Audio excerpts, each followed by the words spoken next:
All right, what up, everybody? Jeremy here with Escape Velocity Trading, coming at you for another market bias update report for Sunday, October 6th. Diving right in, futures opened about 25 minutes ago or so. Nothing over the weekend too concerning in terms of news. Does look like the dock strikes have been quelched in terms of a fear for the market for the time being, and the can has been kicked down the road on that until December or January. So that is positive news for the market. Obviously, still ongoing stuff in the Middle East, but that is going to be a long-term, not a short-term concern. So just something we are going to monitor week to week. Looking at previous trading week trading action, I had 13 wins and 3 losses, as you see here. Ended up making $9,350, so not too shabby for the week over the course of 16 trades. Now, jumping into the actual charts, let's look at the analysis and see what the markets have in store for us coming down the pike. Starting off, S&P 500 lining up a breakout of all-time highs. Just does not want to give back an inch, even with the negative news of the dock strikes and stuff in the Middle East. We basically just have a really garden variety flag-based pattern coming into the 20 SMA.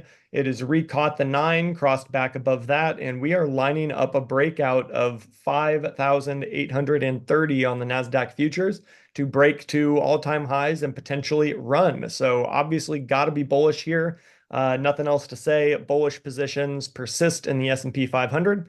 If we go out to the Nasdaq, very similar story, although again with the Nasdaq, we got hit a little bit harder in terms of the volatility earlier this year. We are shaking that out. We did end up putting in a nice W formation pattern here, bouncing off the 200 period moving average. We then came out and flagged similarly to the S&P 500 down to the 20 SMA, and we are now trying to push higher. To me, it looks like easy first target for a day trade would be up to 20,500, with the stop probably under 20,000 if we can get it there and make our risk to reward work. So that would be kind of a 1-to-1 risk to reward to 2,500, and then opening this up to a swing trade, hoping to go back up to the highs at 20,980. Let's just call that 21,000. So interesting play there. Obviously got to be bullish in the Nasdaq as well. I do think there is some room for catch up here with the S&P 500 breaking 2 all-time highs and the Nasdaq struggling a little bit underneath its all-time high. I do think there is a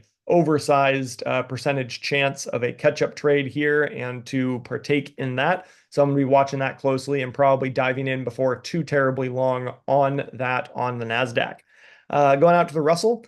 Looking at the Russell, we have a little bit of a more triangle-based pattern here. Did flag down into just below the 20, kind of finding support on the 50-period SMA.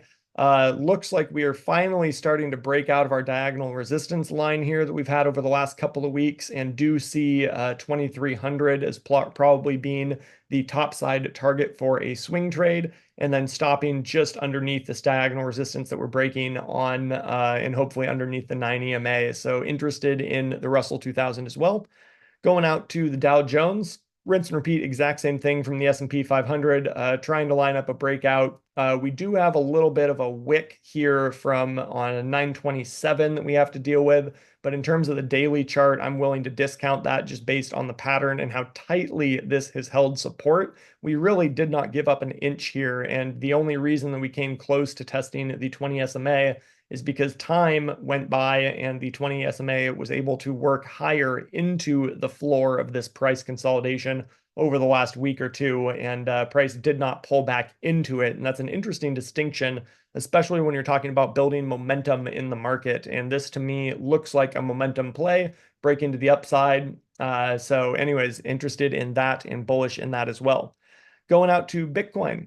Bitcoin zooming in here just a touch so you can see with my drawings and stuff here, we are just above the 9 EMA on the daily chart. A couple of the indicators that I track for bullish trades are not quite to bullish territory yet, but to me, this does look like just a fairly standard bullish retracement, found support, got a nice doji candle, had a close higher on Friday. And now that the weekend is over, we are now opening up right about the same place that we closed on Friday. So the weekend did not have really much price movement for either the bulls or bears on Bitcoin.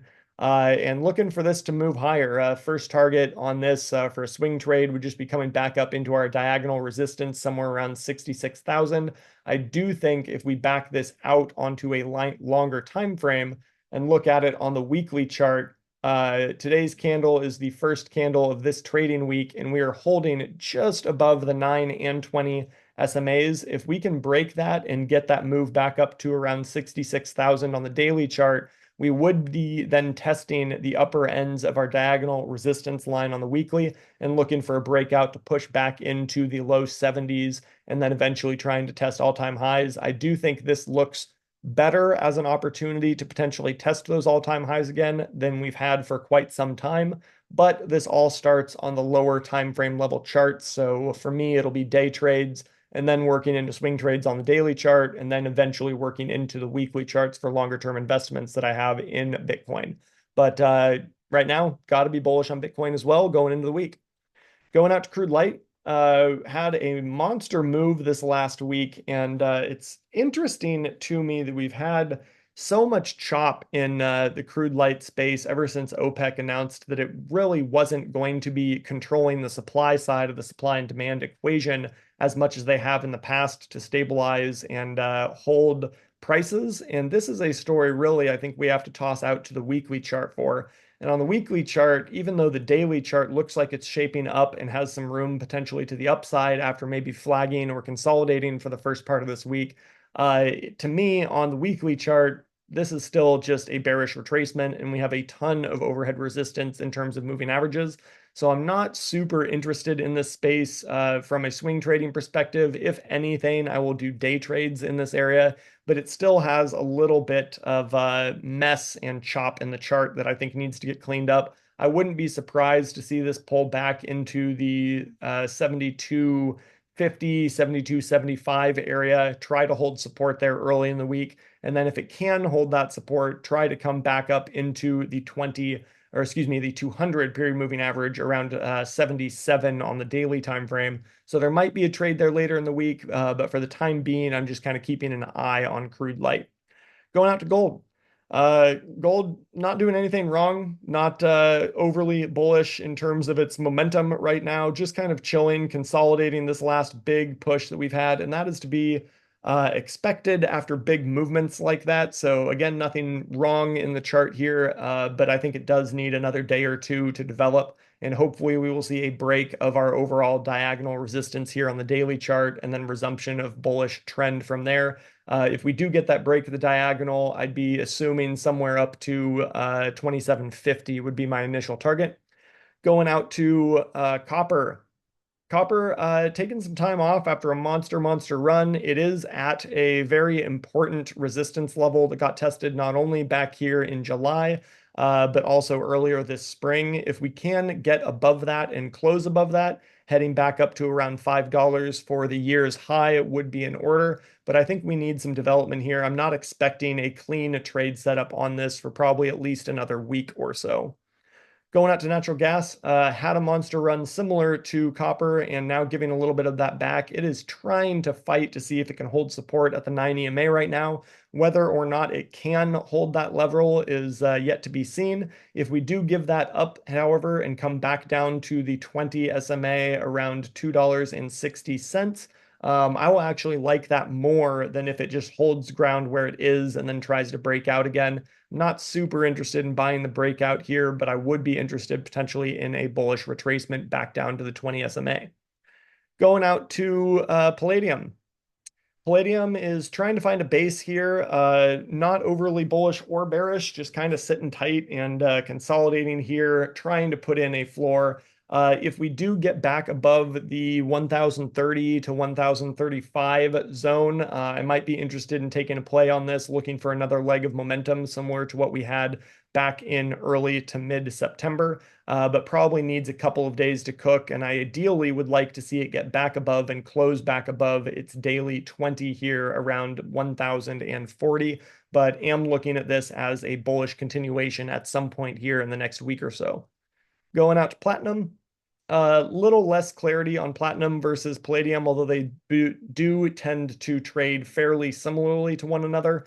In my opinion, this needs a little bit more time to cook and kind of develop, and actually makes me a little less interested in the palladium space, just knowing they do trade in tandem with one another typically, although they do differentiate in certain conditions. And palladium right now is getting a little bit more of a bid than platinum just because of some stuff in China with China's stimulus, and it's a little bit more important to that regard right now in terms of the supply and demand curve. So interested in palladium.